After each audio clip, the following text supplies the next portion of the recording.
Hello everybody and welcome to the inaugural episode of FRR Recap, a podcast style show where we cover everything racing within FRR, as well as interviews from all sorts of different roles within the server and so much more. This week we'll be covering the opening round of Season 2, Britain, as well as a very exciting exclusive interview with two very special guests. Stick around to find out who they are and what they have to say. This week our drivers tackled the Silverstone circuit. With 18 corners and an overall length of 5.89 kilometres, the track is a true challenge. With Silverstone being one of the longest standing F1 tracks, most of our drivers have a vast wealth of experience around the circuit, but not as much in this generation of car.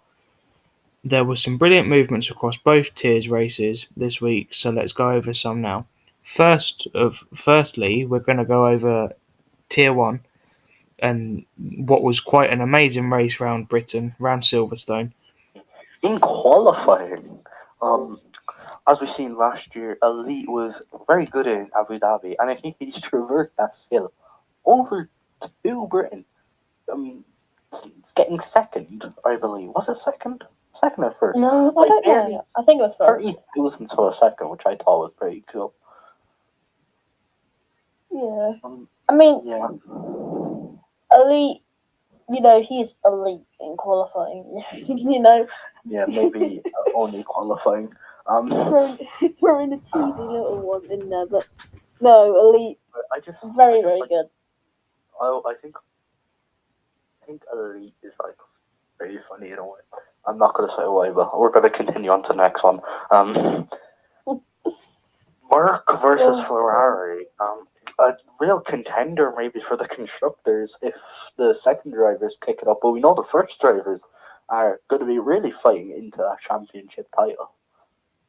Yeah, I think this is kind of a dream battle in the constructors, kind of, if you get what I mean. It's just something that is appealing to our eyes, Mercedes versus Ferrari for a whole season. On one hand, you got Ferrari with Razagame HD, who, let's be honest, is not the consistent type of Evo, but I don't know. What's your spin at it? I think Raza has we're not going to spend long on this, but Raza has the potential. He just needs to find when he isn't at the back of the grid and after spinning, he is really quick. He just needs to learn the consistency. It's all going to come down to the second drivers, I think, this season. I think that's all there is to say on that pistol. It's all down to second drivers. Yeah, it's just kind of individual. This is kind of a thing that we can't really judge on yet, but we're going to move on to the race, which we're just going to start off with the start of the race, which I don't think really needs much talking about, but it was really clean, considering usually Britain is a quite dramatic turn one with the quick right-hander. I don't think there is much to say on that, just very clean start, so we're just going to jump over that. James Kolako, he got spun by Spencer. I think it was on the straight into the chicane. I think it was that area of sector 3. Straight.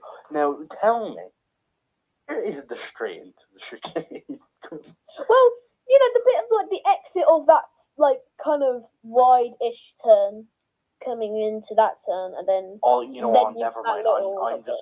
I'm gonna cover the top. You just don't. Oh, nice. Kolako get his Spencer. Nice one. What is your thoughts on that? Hang on a minute. Describe the little chicane on the straight again. Oh, come on! No.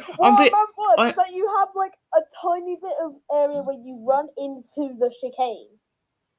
That's what I meant. Hang on a minute. I'm being serious. I'm trying to figure out what part of Silverstone is on about. The end of sector 3, around the end of sector 3. Oh, there, into club, out of Stowe. Yeah. Yeah, I sort of get what you're on about. Yeah, that is sort of a chicane. Well, it is a chicane. Maybe describe it better and not just straight away chicane. Well, no, by the way, because I want my point to be proven right. I'm not completely stupidity about my Formula 1 knowledge. Adam, let's carry on. Big Popcake and Scruffball. I don't think I've seen this one, and I think since you commentated the race, you probably did. So, Pistol, you can kind of take it away with this one. I'm trying to re-jog my memory. Oh my God, Fern. You are a commentator. Be quiet. So this was a very interesting part of the race for me because I predicted that everybody would be going on to the mediums around halfway, kind of like when the rain was about to stop, and then Stocky and Weeksy was just kind of like, you know what, we'll stay out and we'll kind of risk it, and the risk paid off. They predicted that the track was going to stay a little bit wet. They got it perfectly, and I think they only pitted around the last few laps where, like, I think they went in on what? They went on softs towards the end of the race to be more aggressive. They're kind of on the same kind of not mindset level, but strategic level. It was really interesting to see. Hungry Tron going. Oh, I found this one. Hungry Tron going all the way on inters and almost winning. Tron going all the way on the inters and almost winning. Calories. It's just an insane thing that it's like your mouth drops when he almost pulls off. Unfortunately, he didn't. He got overtaken. That the last lap. Well, Stocky gained, I think it was about 12 seconds across the lap on him. So that's when the track fully dried up. It was around like 12 seconds. I'm pretty sure. I'm pretty sure Mozart's right. I think the track did dry up a ton. It was 12 seconds on the last lap, 9 seconds in the last sector and a half, because that just showed the pace differential, and we know from previous instances that they are right up there together. They are very similar on pace around some tracks, but it just goes to show the difference between inters on a dry track and softs on a dry track. You know, for Stocky to be able to close, I think it was about 12 and a half seconds in about a sector and a half. Just shows the difference of the pace of the tyres. Well, obviously they dried up. I don't think we need to do that one. And so Stocky winning the race of being the first winner of season 2 of FRR.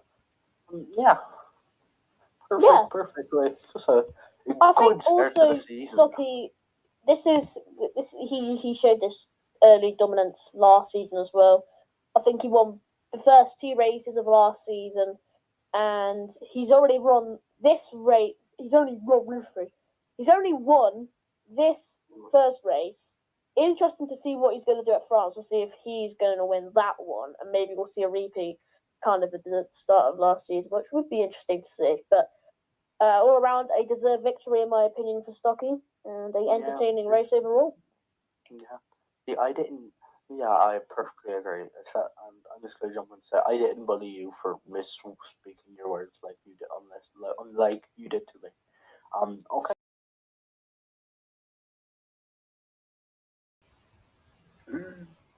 Now, for the next part of this week's episode, we have 2 very important guests. Fast drivers in their own right, with many championships, race wins, pole positions, and a plethora of experience between them. It is a great pleasure to introduce Stocky and Brad, both your league owners and Tier 1 drivers. Welcome, lads. Normally you'd say it's nice to be here, that sort of thing. When does the deadly voice podcast virginity being taken here? So I'm very nervous. I'm eager to see what sort of questions that you have. Well, if you're fine, we'll just get straight into it. I mean, we'll roll off the questions that we've noted down. I mean, I'm sure some of them are going to be a little bit repetitive, but we'll see how we go. Okay. I guess this is both of you question.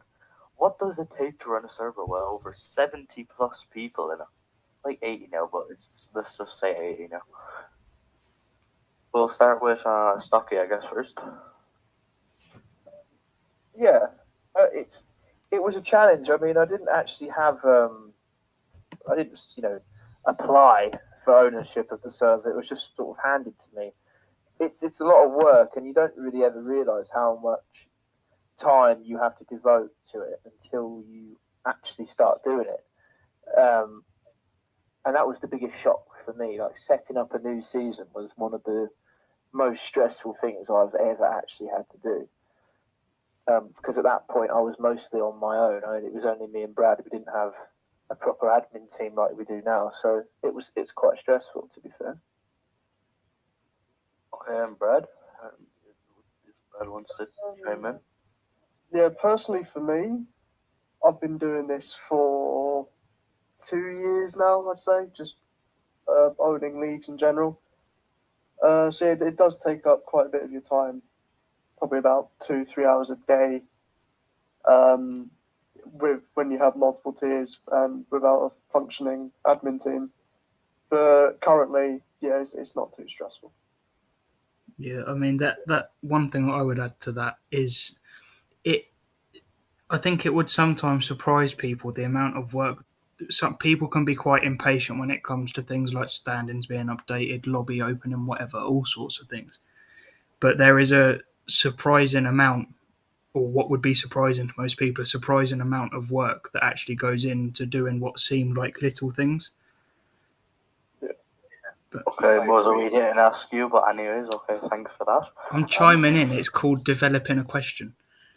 It's a podcast, boys. It's about forum for people to discuss. It's an open place for people to put their thoughts, their questions, and that's really what having a big server is all about. You have people from all over the world, different views on life, different views on politics, racing in particular, anything, and it's about being inclusive, and it's about creating a place where people feel safe and willing to show who they are, and that's the most rewarding thing when you see people having good banter because people know that they don't have to worry about offending the other person. That is definitely something that I think we found the sweet spot of. People push the limit sometimes, but overall we have got quite good harmony within the server in terms of that sort of thing. So, this can't, you can answer this one after another, but what thoughts go into making a great calendar, or just a calendar in general for the upcoming seasons? What tracks you have to pick and why? This one was passive aggressive at first. I think Brad's probably the best because he does it.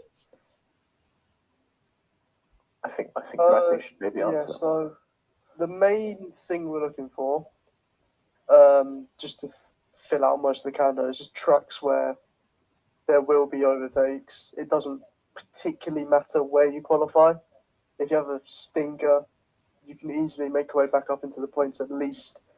And then we need to have some challenging circuits. Last season we had Singapore and Australia, which lots of people struggled with. And then this season we've thought, why not? Let's get Japan back. And a bit of Netherlands, because personally for me, Netherlands is always a good race to drive and watch. There's always something going on. So you want to make an exciting calendar. Maybe it's not the people's favourite with some certain tracks, but it is what it is. And you've got to challenge yourself at the end of the day if you want to improve. Yeah, I mean, I think we also have to remember that there is a game, and with that comes limitations of sometimes there's big disparities between the equipment that people use and how well the game can police things like track limits and all that. All that stuff gets taken into account as well when we decide the calendar. But also this year we allowed people to vote on the sprint tracks, which I think is really important. So the drivers are having their input on the calendar that they will be racing. This one it sort of ties in with one of mine, so I'll use it. So this is more a question to both, or the second part is more a question to both of you, but the first bit's more to Brad. How and when did the idea come up for starting the server? Obviously, we know, or people that have been here a long time know originally that the server was under a different name. But how and why did you decide to start the server in the first place? I mean, I wasn't actually here for most of the first season for it. I joined, I think August or July last year, maybe, when it was pretty much when the server was just created for the last round of the first season of the Dark Ages, we'll say. Oh, okay. See, Um, I thought you had been here since day one, so that's where, no, yeah. it was close enough. But the server was just created so everyone could chat. Because what I gathered from Jake when we first spoke, it wasn't particularly well organized. They had an Instagram group chat and they streamed it from Instagram Live. Well, So yeah, I bet that was fun. I mean, it can be a bit fun trying to organize stuff in a server with as many channels as we've got, let alone on an Instagram chat. definitely. I mean, the next part of the question, where is it? If I can find it. That was it. So this is more to both of you. Looking back on the server and the leagues past, how did you as owners handle and sort of work your way around the transition from what was ERC and the downfalls of that to what has now become a relatively, well, we're definitely on the up, but the transition between ERC and FRR? Where do we begin? Start this. So towards the end of VRC, I was, I think, already a co-owner of the server. I think just bringing a new sort of maturity level in.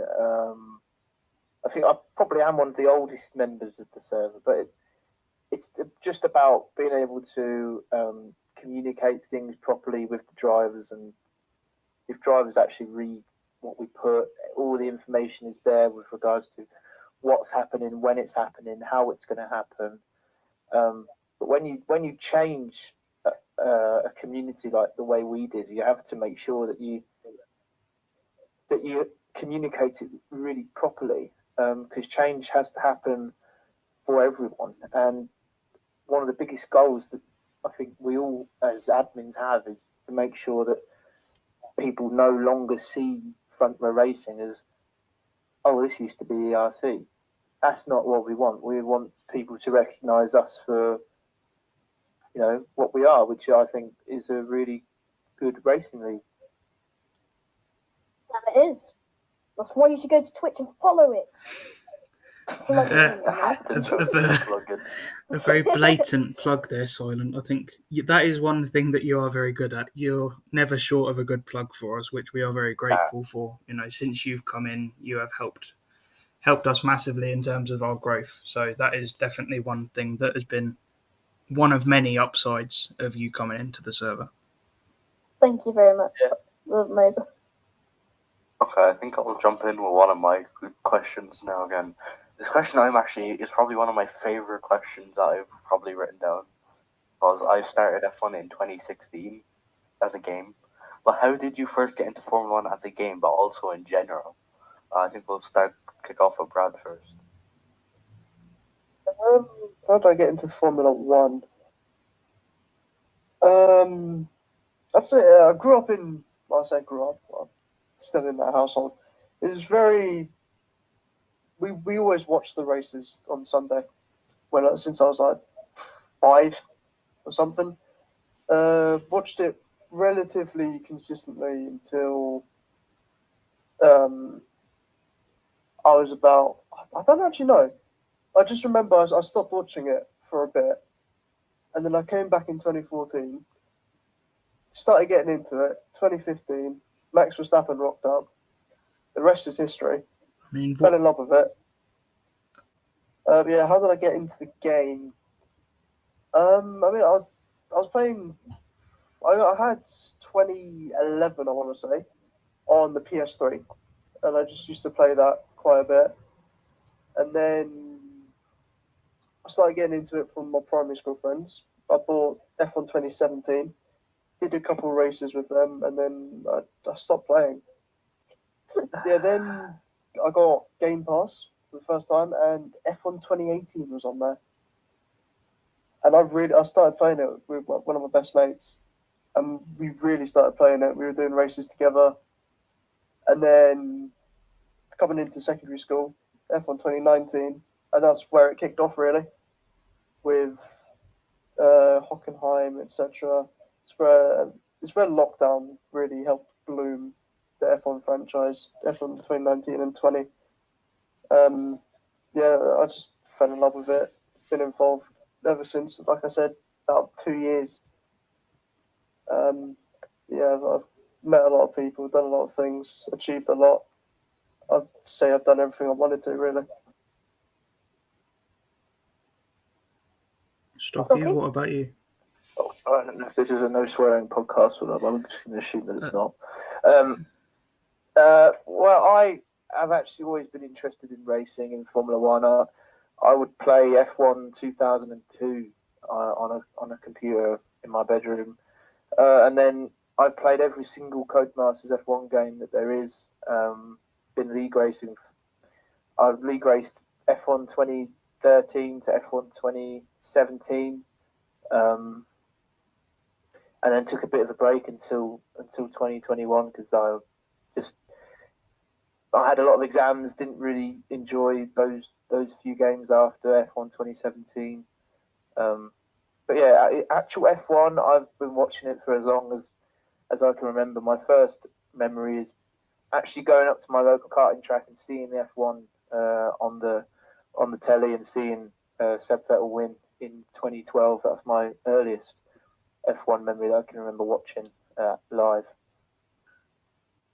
So, I mean, what's it like from your point of view, Silent? I mean, I know that you haven't been following the sport for very long, but what is it like from your point of view? You know, how you view the sport and how you view the game. I'm sure everybody will have a different way of how they view it, but is probably very different to how maybe Brad, Stocky, Adam, and myself view it. People that have watched the sport for bloody hell, what is it? It's best part of a decade and a half at this point for me. Cool, that's scary. Well, I remember the first time I watched a live race was the final race at Abu Dhabi last year.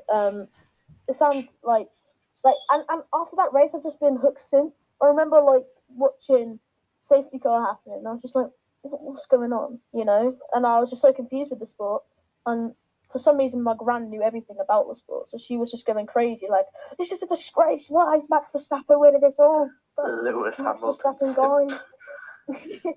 Harrison's granny is a Lewis Hamilton simp. We don't want to annoy too many people, Adam.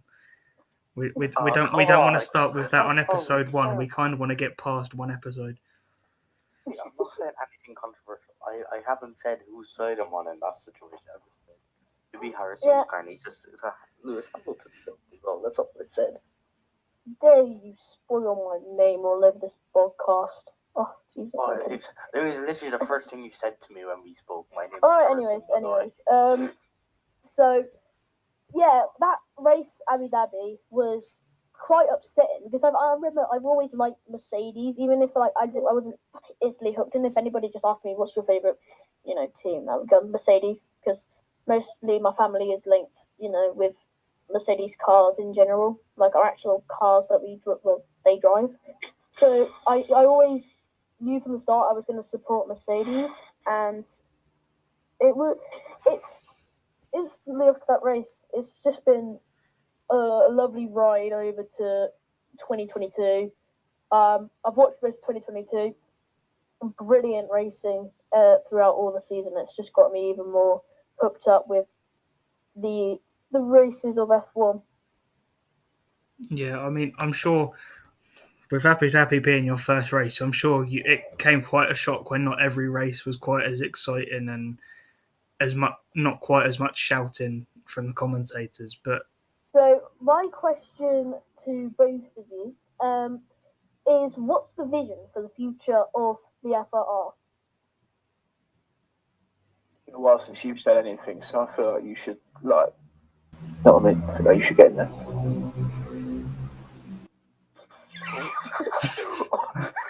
know what that was? Casual It was like entrance. a massive alarm Oh, there was a carriage going on. Oh, in the background. Nah, that's the 2020 Ferrari. Oh, Let's start the 2020 Right. What's the vision for the future of FRR? Obviously, more tiers, more consistent drivers. We do wanna up the skill level, the competitiveness throughout the tiers, because at the moment there is still a huge gap, even in tier 1, between certain drivers. And if you want to be a properly competitive league, you can't have that. You need people within 2/10 of each other or so. So yeah, at the moment, just got to keep expanding the league to a manageable size. Yeah, just go from there. Whatever happens, happens, and hopefully it's all in the right direction. Can I just squeeze definitely one more? muting myself. Yeah. Can I just squeeze one more question before we take a break? And this is one I'm making off the fly because I just thought about it. In the future, if we do get a decent bit more people coming, like the near end of 2022, is there ever a possibility of a realistic performance tier? We did one before in the old days. Yeah, go on, Brad in the house. I won the championship in a Haas, which says it all. Yeah, I've done 2 of them. One in this league, one in another one at home. They just don't go well with certain drivers.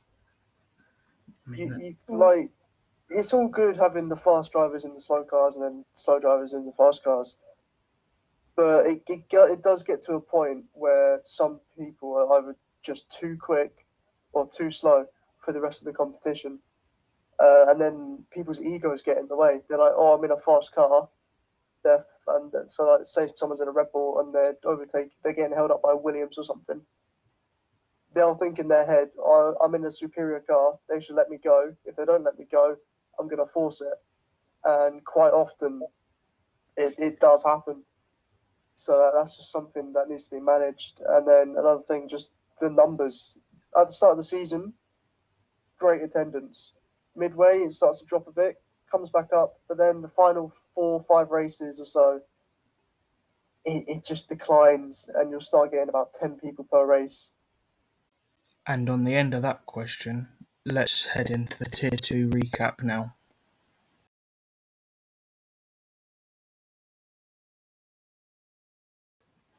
This is the Tier 2 segment. We are going to be covering the Tier 2 race that we previously saw on Tuesday this week. And we're going to be taking a look at qualifying, and then race incidents and overtakes. And we'll get some input from a driver on the track on that day. So first, let's get into qualifying. Weka in the Alfa Romeo got P1, and Mercedes showing real speed in that qualifying session by finishing both P2 and P3 for the lineup on the grid for that day. But for the race, though, we were 3 wide into the first turn on lap 1. That was between Weka, GU Vibe, and RNG Merit. RNG Merit got sandwiched between Weka's and GU Vibe and eventually went wide as well as Weka's. But RNG Merit was deemed a 10-second time penalty for exceeding track limits. But also we saw that SZX in the Haas car also span into the first turn as well. And with all that drama going around into the very start of the race, the Ferraris got a P1 and P2 out of nowhere. And later on in the race, it was apparent that Ragnar had the clear speed advantage on GU Vibe, and GU Vibe eventually let his teammate into P1. We also saw the Alpine C6 Stevens spinning, a double overtake from Brad, and also GU Vibe and Weka battle for P2. But eventually, Weka's had to back out. But there was an incident much later, around lap 7 in the race. It involved Thomas, Adam, and Leshak, and we have Adam Fun right here, who was a part of all the mess. So, Adam, can you give us some input of what happened in that very I think interesting scrap? I think it was lap 2, but Thomas and Lay's Jack came together ahead of me, and I just went wide to try to avoid it, and all of a sudden, Thomas, I think, held his wheel up, and it just spun it. He slapped into me, so I got involved. So it was originally going to just be Thomas and Blaze Jack just having them both going wide, but because you tried to go around them or just try and stay out of it, you got involved with it. Yeah, if I stayed inside, I would have been okay, but I can't hold it against them. It happens. Sure happens. Yep. Speaking That was of, very unfortunate for you and your race, and I think you were all the way down to P16 after that incident. speaking of stuff happening in the race, I'm going to insert a clip here of my lovely DNF. Pure, as I'm sure if any of you are going to watch this, Ranga, It kind of it shows what's about to come from for the pure skill issue. Just lost the car going into Maggots and Beckett's. In all fairness, I helped the marshals out quite a lot. My car perfectly hit the barrier right near a marshal stand. So quick recovery off track. You know, not a red flag, maybe just a VSC. I think it was just a VSC. I can't remember. Yeah, I think it you're was. foreshadowing how your rest of your season should go there more honestly. Well, it is France next. I'm just. Wall in France. It is France. I'm gonna. Although you've got all that runoff, I'm gonna manage to find a nice wall to smash into. Probably. One wall. Yeah. There's gonna be something. I think last time I raced at France, I DNF. You know the long. It's not hairpin, is it? But going on to the main back straight, you've got the long right hander before the kink left. That long right hander, I lost the car and smashed my back left wheel off on the barrier to the right hand side because as you spin, it's then the left. So At least I know from there you're on track next week. Who to avoid. yeah, I hope I don't do that again because that was quite embarrassing. But I think if there was a statistic for most DNFs in the season, I'm pretty sure I'd win. Oh well. But anyway, going back into the race that we saw, Tier 2, we also saw later, we earlier talked about Weckaz and GU Vibe have a little battle, and eventually Weckaz backed out, but Weckaz eventually overtook GU Vibe for P2 on the inside with DRS open. It was a cruise of an overtake. But it all came crashing down for the Alfa Romeo as later on he span and dropped all the way down into the midfield, meeting his teammate Tomlin. And speaking of those two drivers, later on, they both overtook the same Haas car, swiftly and cleanly. It was a beautiful sight to see. But ZWOG, in the AlphaTauri, eventually caught up to the Alfa Romeos, and Weka and ZWOG had a moment, and ZWOG bumped Weckaz, and Weckaz went wide because of that bump. And of course, ZWOG got the overtake, and there was no penalty, I don't think, was given to ZWOG for that, which I found quite odd because it was definitely ZWOG's fault. Whether he broke too late on the apex, I don't know, but it was definitely his fault. He definitely rammed into the back of Weckaz, but yet nothing was deemed for him. And there was TTV Lay's Jack. He is just going to come back into the race because of the incident earlier with Adam, Thomas, and him. And he got ahead, he got ahead. He got quite a lot of overtakes. He was getting up into around P7 territory. He was doing well for himself. And eventually, we later saw an Alpine spinning yet again. So we saw C6. Oh, I forgot his name. Whatever his name is. It's C6 Fen 9. There we go. Finally. But we saw that Alpine spin out, and we saw the other one spin out later on in the race for Britain. So it was not a good day for the Alpine. And ZWOG eventually got past Tom Locke, and to add salt to the wound for Tom Locke, he also span later on in the race. The winners, or the winner for the race, was Night Owl, as he was climbing up the ranks on the grid, and with his beautiful speed, he was able to get past DU Vibe with around 900 milliseconds before crossing the line first.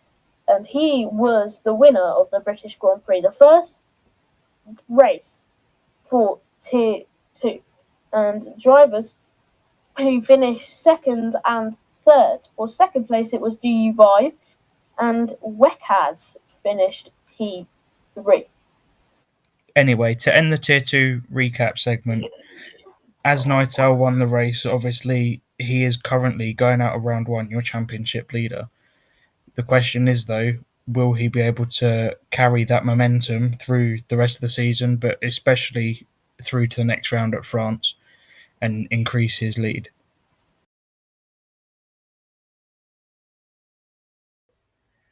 Welcome back to part 2 of the next, Adam. Yeah, I'm just gonna scroll down the order because this is kind of a 2-in-1 question. Is there a base skill required to join FRR, and can someone be too quick for FRR? Elite risk. What do you mean? He got pole by 0.03 of a second on Monday. Yeah, but he did one Yeah. and was 6 minutes ahead. Yeah, but that shit happens, bruv. Elite risk is We're actually not gonna happened. go into that because I think I want to finish this up Ivaste later. got pole by 4.5 tenths on 3 occasions last season. Yeah, he was rapid last season. I mean, but then you saw in the race that everyone's human. Yeah, I mean it's the fine battle or the balance. Sorry, 1 lap pace. Some people are brilliant, some people aren't. And, that's why you end up seeing mega charges through the field, like from people like Brad. Single week.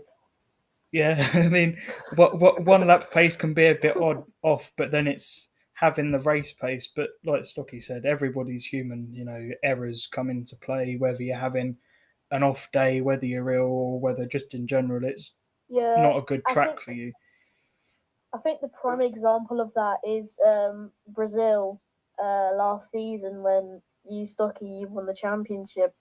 Vaste just kind of midway through the race just spam and dropped all the way back down to 14th. And that's probably the best example because he's in a pretty pressuring race. Let's be honest, drivers' championship, it's all or nothing for him. And so when you spin on that occasion, everyone was like, "But you were so good during round 9."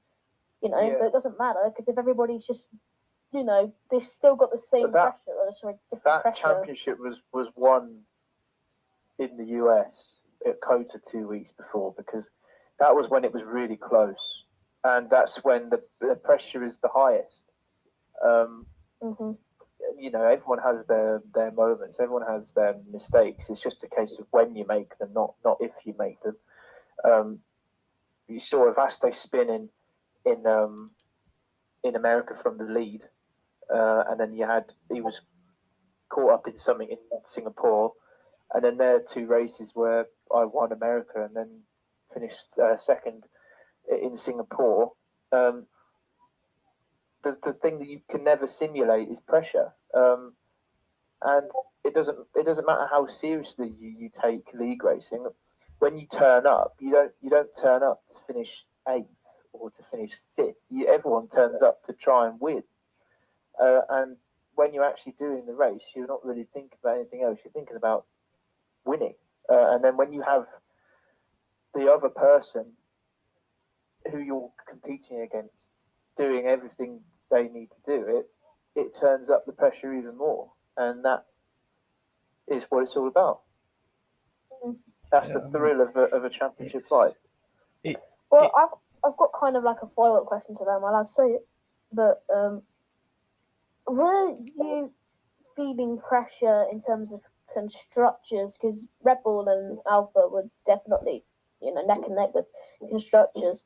But because you were like the only person on Red Bull, did you get more pressure or less pressure, considering you had a less chance of winning the constructors? I knew I had a teammate the first half of the season, Scruff, and then after the mid-season break, I don't think his schedule agreed so much with the calendar anymore, which is a shame. From that point, I sort of accepted that I wasn't really in the fight for the team championship. But the drivers' championship, I was in the fight from the beginning. I think I actually led the championship all but one round. So I think I was probably the most consistent driver, but it comes with just turning up every week, doing your best, and there's a certain amount of luck required. I didn't get smashed into all too many times. I didn't have too many of my own ball ups. I had a horrible couple rounds in Monza and Hungary. You were involved in. Played the game. You're involved in, I think, one incident collisions over the season.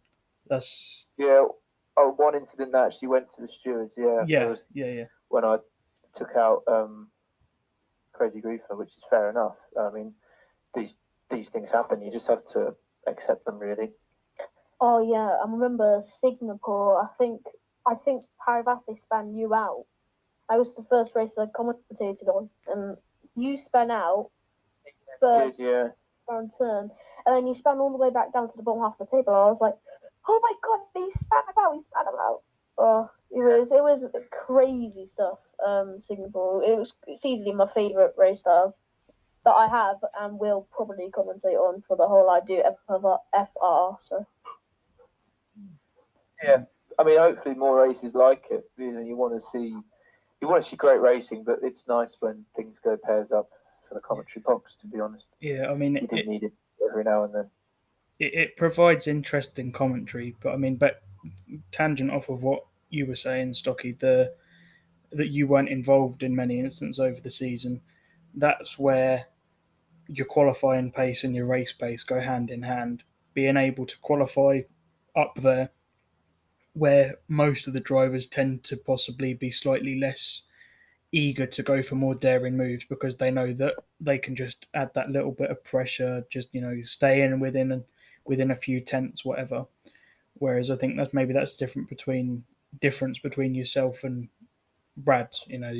Where Brad tends to qualify, maybe on average, it's part of the pack where it's sort of the midfield where people are going to go for dives and go for lunges and try and make up the positions here and there.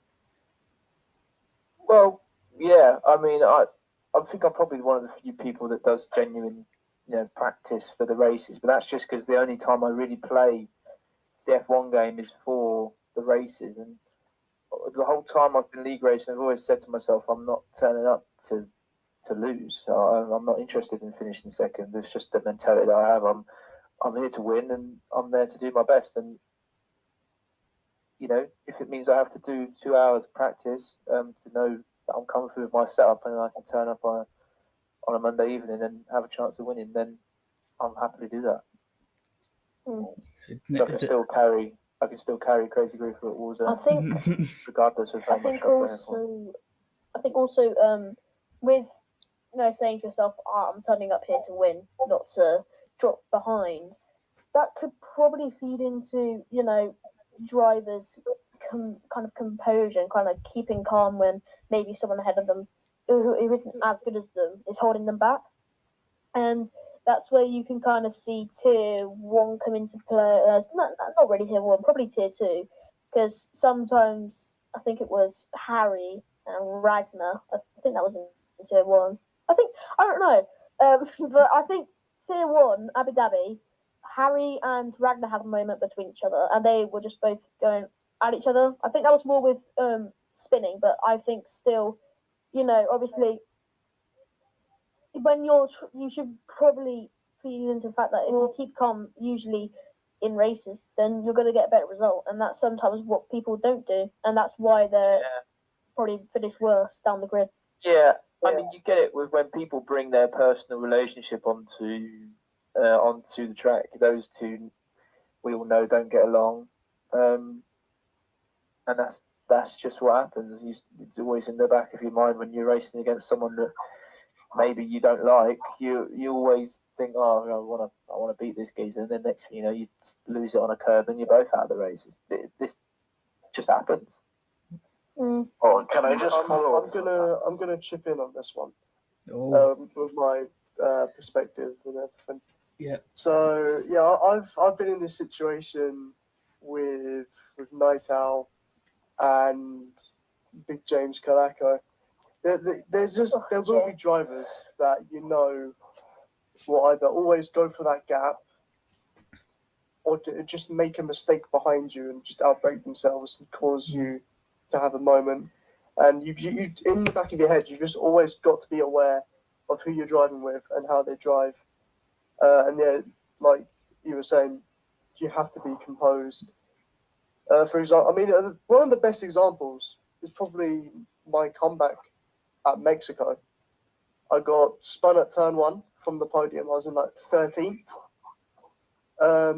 Stayed penalty free from there. Just kept pushing, managing everything, and I drove it back to the podium because I knew if I do what I need to do, if I just make sure I don't get in any trouble, work on closing the gap, and remembering what happened and how to avoid it next time, maybe you'll make improvements, and hopefully so will the other driver. They'll learn from the mistakes and incidents they get involved in, and genuinely make a better experience for the whole grid. Can I just chime in there? That also reminds me of a very similar story I had. And it was a different league. It wasn't even, I think it was just 2020. It wasn't even that long ago. But it was coming into Austria, and the race before, I can't remember what race exactly. We were fighting for a win. I think the guy who I was racing was like named Drizzle or something. I can't remember. But I think it was France. I think we collided, and they said that we were battling for the title at the time. So it was like, and Austria was like the third last race of the season, so it was starting to come down to like near the end. And I remember coming into Austria, the amount of slides we were throwing at it, we weren't like blatantly insulting each other, but we were throwing the dirty slide here and there. And then coming into the race, I can just remember, because this was like the top three, I don't know why, but Austria in that league was just so competitive at the time. I think it was a 10th between the top three. And coming in, and I had managed to just snatch pole by like 10 thousandths of a second. And coming in, I was just like, I need to beat him here. I just need to beat him. Just to shut him up. Just to shut him up and beat him. And on turn one, we both just, no one wanted to back out, and we ended up spinning both into the corner. Later on, next season, we ended up kind of like, after that race, we kind of realised, hey, being dirty to each other isn't going to solve anyone's problem. And I actually became his teammate, and we won the Constructors the next season after that. Yeah, I think like you can have as much of lockups or spins or going off track as you can, but the worst thing you can have in racing is a rival, and that is for the exact reason. All right, let's. Rivalries don't help too much in the grand scheme of things. Yeah. Here we go. I'm sure. I mean, it would have been nice to ask Stocky this question, but I'm sure you're going to love this question, Brad. Reoccurring question from myself. What would it take for you to bring back the F2 series? Because I've noted. I mean, I know that a few people did want it, and quite a few people didn't. But that is one thing that some of the newer people have been. That I've had questions put to me. That, well, what's this? What do we do with this? What would it take to bring it back? I'd love to have it back. I love the F2 cars. Last game, at least, I love them. But we need to have at least 30 drivers committed to it, because otherwise the series will just die. And it's the same with realistic, bar the ego and everything. It's just attendance. It'll start off really good, and then it will finish with like 8 people. Gotta say it's Not worth it in the end. it seems to be the same as sort of tier 2 last season, but to the extremes. It's one of those things. I mean, hopefully in the future we can have it back because it provides a change. I mean, and I know of a few leagues that run an F2 series, and it's just instead of doing F1 car, F1 car, F1 car, it is just slightly different because they handle slightly differently. It shows the people that are good and are adaptable. It's the same as people that do F1 racing, then go and do some LMP racing in whatever. That's me summed up. Yeah, it's an entirely different skill set. Yeah, it's being interchangeable. I mean, I'm quite interchangeable, but I'm interchangeable and slow. So you can afford to be interchangeable when you haven't got any pace because I'll drive both. There's Screw nothing it. to lose or to learn and gain. Exactly. That reminds me of a funny story I had where I'm a part of a Dirt 2 league, it's rally. But I remember because I have a gear shift and next fan I used it, and we were forced to use the clutch and all. And I had a league race literally an hour after I'd done a rally. And coming into turn I think it was Spa. I accidentally pressed the wrong entire thing because for some reason I have my clutch in because I find my brake so hard for F1. But I have my clutch set as my brake and I just use paddles. No, right, right. Story. Oh my And I god. was so mad about myself. That was the funniest thing about that story, was just you accidentally dipping from the voice shot. Gotta love internet. eh? Oh wait, did me know? Yeah. You didn't know. I thought one of you joined back. I thought Stocky came back for a second. No, it was you. Oh, Right, alright, I'm let's going to chip in with a question to Brad. yeah, let's see if we can squeeze a few more questions in. If you did, how did you or somebody else come up with the title of Front Row Racing? We just got a load of racing terms and acronyms and just matched them together, saw what looked right and sounded right, and here we are, Front Row Racing. So, What were the other ones that you considered? But I was like, I don't know. We'll see if we can find a better one. There's going to be some scrolling, but I'll have a look. I mean, that's definitely definitely one thing. I mean, coming up especially when you've been part of other leagues and other servers, when you think, do you know what, we're going to give this a go between my little group of friends, whatever. It is so easy to find yourself going with a name that just sounds like a mashup of like 3 or 4 different servers that you know of. Yeah, Because definitely. it's just sort of in there. Go, oh well, I can't copy that. That's a really good name, but I can't copy that. Somebody else has thought of that, and it does become quite difficult sometimes. Like I know that we were ERC, but there is an ECR.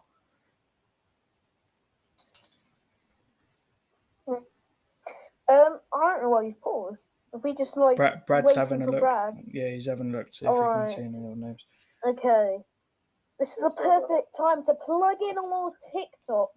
Front Row Racing F1. It's the same title as our Twitch. You can follow over there. And also in the bio of that TikTok, we also have a Discord where you can become a driver, commentator, and a steward. No, now that I think of that, later on I'm gonna go to the self-promotion channel. I'm gonna plug my own Twitch. Do you know, Don't go the silent. I mean, just stick with FRR. how many plugs are going to be across this podcast? This is just the interview, and we've already had like 3 plugs. On an episode. Yeah, Too many. I'm telling you that. I think that's just going to be like our slogan from now on. Join FRR Join or the follow FRR on Twitch. Just join FRR. That's it. Front Row Simple. Racing. Ba, ba, ba, ba, ba. Oh, if we can somehow figure out a way, we need to make that an intro.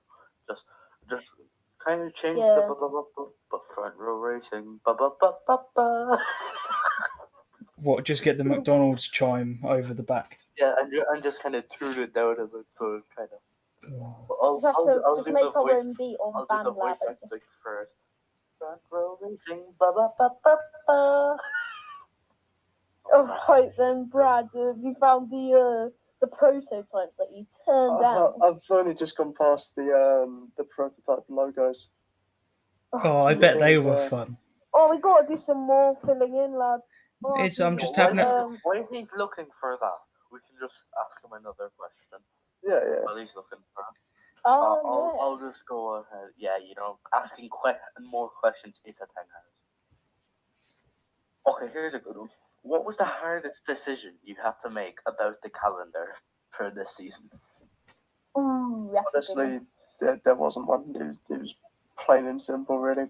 We had a rough idea of what tracks we wanted on this season, and we knew what tracks we didn't want.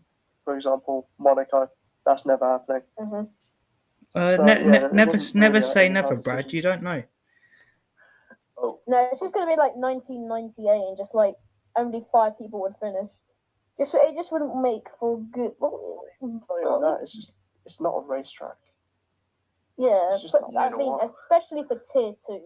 Wait, I mean, like you'd probably see cars flying in the air like a magic carpet. Leave tier 2 alone.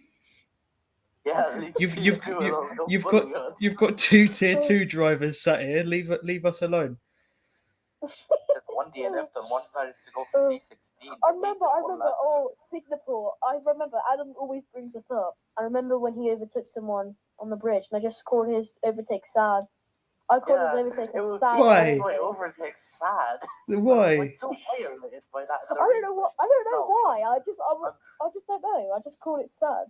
Maybe I just knew how much of an idiot he was at driving. Ooh. No, I think I had gotten overtaken, and he said, "Oh, that's very sad from Adam." That's a shame. Yeah, I don't think I want to watch. I don't think I want to know what you said about my races, because I've had a pretty good spell of about 7 bad races. I think what I said on the introduction of this race, I said that I was running through the driver's lineup, and then I came across to Williams, and then I said, "Well, J.L. Moser, respected man in the community of the FRR, but he hasn't had good races recently, and he'd be the first to tell you that." Yeah, I mean, that was probably the only thing that I got done a bit dirty by Brad's calendar decision for the final third, because they're just all my bad tracks. I was like, this isn't going to go well. I know this is going to end badly. I didn't really watch the stream, but I want to know: did you catch what happened to me with the Haas, Mercedes, and me before Cox? I didn't really. There was so many. There was a massive crash between the Haas and the Red Bull. No. I caught that. I was on like a I don't know, McLaren on the straight. Then I just see behind the McLaren, just so many people going off the track, and I was just like, "What has gone on here?" I just looked back. What happened was I was coming into the corner, right, and the Red Bull kind of like touches the front of the Haas, so it kind of turns in on him and just grind against the wall. I just stay wide, assuming like I can just go around them.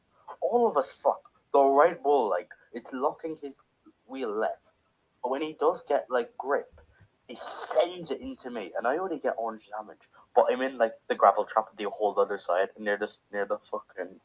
Am I allowed, Chris? Am I allowed? Did you just swear? Adam Warren, this is disgusting. How dare you do this? This is a family-friendly podcast. Thank you very much. Silent. It's only bad because you're 13, so it's probably the first swear word you've ever heard. Okay. Well, at least I've heard a swear word from somebody else other than my dad for the first time. Right.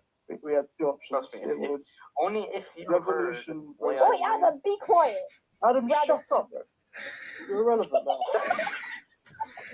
So we had 2 options. It was either Revolution Racing League (RRL) or Front Row Racing League, and I already knew about 3 leagues called RRL, so we went with FRR.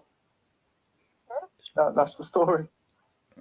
I mean, we've probably got time for maybe one or two more questions if we act quick. I'm going to nick one of your questions, Silent, and sort of adapt it. Oi, Your oi, oi. your question reads, what goes into being a key asset to the administration of FRR? But I'm going to twist that into, how do you balance the administrative work between, I think we've got, is it 5 members of staff at the moment, like without the stewards, because that's a whole other list of people that is sort of their own separate thing. But in If terms you want of to make like it six, the administration of the league, in terms of running the league and trailing people and whatever, I think we've got 5. I think we've got Stocky, yourself, Fixable, myself, and Ranga. How do you sort of divvy that out and fraction it up so that nobody's doing too much, but at the same time, people are still pulling their weight? Yeah, so at the start, it was Stocky and I doing up tier 1 and helping with Fixable find his feet, managing tier 2. And then Moser stepped up, started helping out. He to be fair, he's done us a solid. He's just carried tier 2 for us. That's right. We just Gives me something to do. check in every now and then. But yeah, the stock. So for me, I can't really afford to spend a lot of time. Well then, that marks the end of our first episode of FRR Recap. There was quite an interesting race across both tiers around Silverstone, and a very insightful interview from Brad and Stocky. Make sure to come back next week for our Circuit Paul Ricard episode.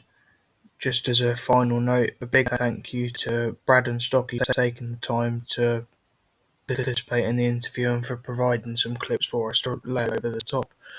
And a big thank you to Silent and Adam for helping me with the recording sessions this week. I hope you tune in next week. Ta-ta.